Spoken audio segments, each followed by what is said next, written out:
Kasi ito ah.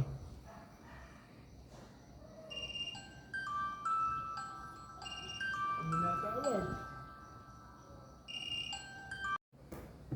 Hello po, good morning po. Ito po ba si Mr. Roman Analzan?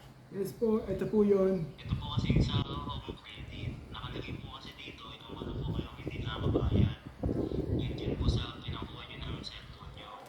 Kaya kung hindi nyo po mababayaran agad yung utang nyo, ay yung cellphone nyo po ay mag-deactivate. Hindi nyo po siya magagamit hanggang hindi po kayo nakakabayan. Paano po yan? Hindi ko po alam ang gagawin. Kung gusto niyo po ikausapin niyo po yung apo ko para po magkalinawan kayo. Oh. Ganun po ba? Ito na lang po alternative way ng payment. Magte-text po ako sa inyo kung ano pong mga requirements na kailangan. Tulad po, magsisend po kayo ng kahit ano pong available na ID, tsaka po iba pong contact information para po maayos natin yung nasa utang sa home credit. Okay, sige po. Hanapin ko po yung mga ID ko sa bahay para po ma-send ko na po sa inyo. At magpapatulong din po ako sa apo ko. Teka lang, pipicture ko na yung ID ko.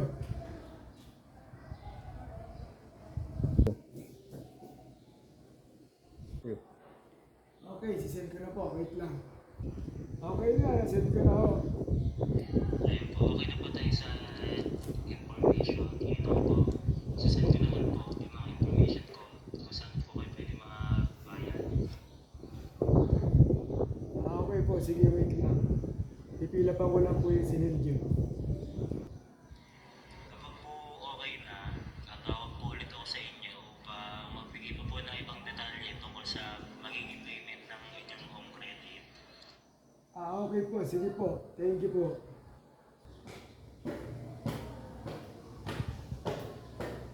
Hoy, apo!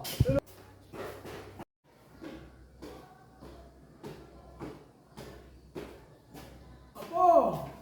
Bakit na naman? Apo! Natulong nga! May tumawag sa akin sa home credit. Ano ba yan to? Karakating mo lang. Punta ka na naman agad. Apo, tingnan mo nga yung sinend sa akin. Ano ba yan lo? Saan? Meron dito. Para sa home credit, apo. Sige, anong bahala dito? Yan lo, nasunod ko na sa wala. Patay ka na ako. Okay. Ayan, apo, maraming salamat, apo. Uy, masaya na ito.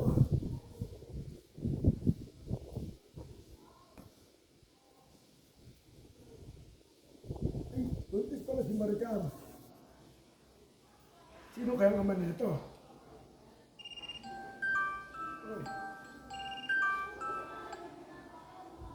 Ayan po sir, bali na-receive ko na po yung payment nyo. Tatawag na lang po ulit ako pag naayos ko na po yung payment para sa cellphone nyo. Okay po. Maraming salamat po.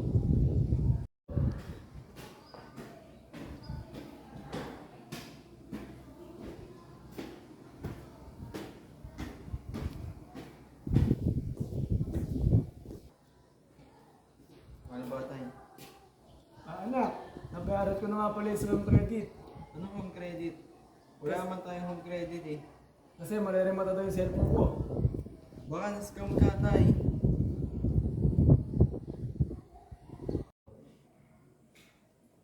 Magandang araw po. Ako yung tumawag kay Mr. Romana Rizal. At ang technique sa ginawa kong yon, 5K mo, gawin mong 5K ko. Kaya ito lang po, isang bahagi lang para sa lahat. Para hindi tayo matulad sa kanya. Iwasan po natin sumagot ng mga tawag na hindi familiar sa atin ng number. Kung sagutin man, wag na natin masyadong i-entertain. Kung manghingi mo ng impormasyon, wag natin ibigay.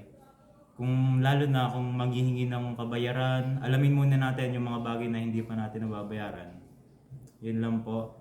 Magpatulong sa marunong at maging uto-uto. Yun lang po.